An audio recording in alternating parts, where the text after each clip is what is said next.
ঘোষণা হয়েছে ফেব্রুয়ারিতে নির্বাচন হবে। ফেব্রুয়ারিতে নির্বাচন হবে না।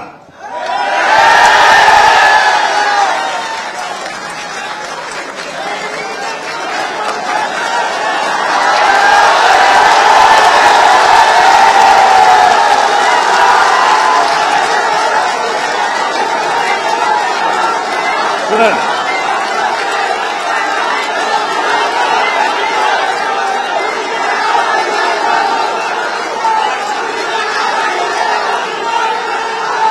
ফেব্রুয়ারিতে নির্বাচন হবে না,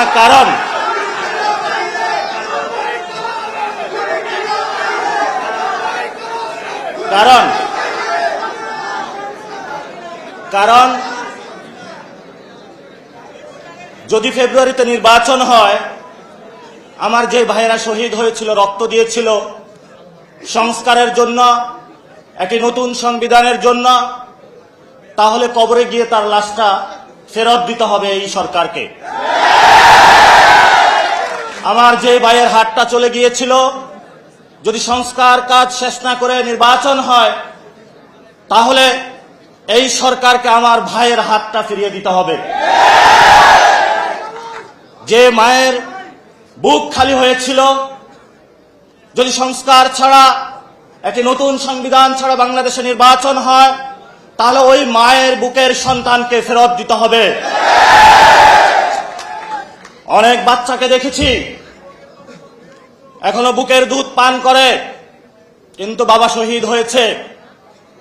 তাদের সাথে যখন কথা বলেছি, তাদের মুখের ভাষা পাইনি, শুধু চোখের ভাষা পেয়েছি। চোখের ভাষাটা ছিল অশ্রু।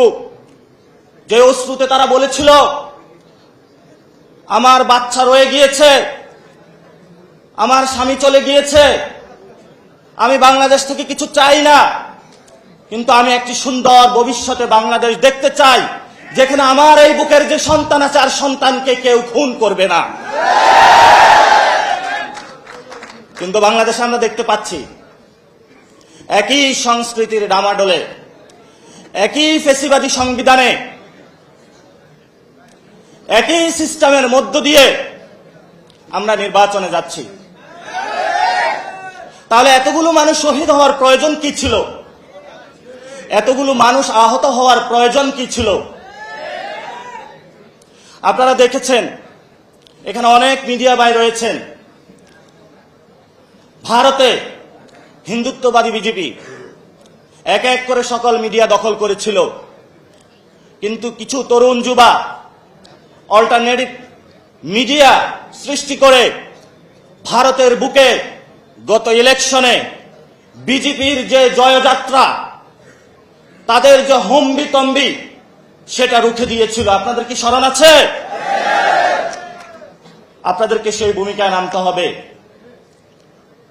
বর্তমানে গণ অভ্যুত্থানে যারা নেতৃবৃন্দ রয়েছেন, 1 লাখ টাকা, 5 লাখ টাকা বিভিন্নভাবে এমনভাবে ক্যারেক্টারাইজেশন করা হচ্ছে, মনে হচ্ছে বাংলাদেশের সবচেয়ে বড় তারা ক্রিমিনাল। এসব ফাইজলামি বন্ধ করতে হবে। গণ অভ্যুত্থানের পরে সকল মিডিয়া সম্পাদকের সাথে বসেছিলাম, তাদেরকে একটা কথা বলেছিলাম, যা কাম করেছেন ঘরের ভিতর থাকেন, যদি লজ্জা থাকে ঘরের ভিতর থেকে বের হবেন না। কিন্তু যাদের লজ্জা নাই, তারা বারবার বাংলাদেশের মানুষকে ধোঁকা দিয়ে যাচ্ছে।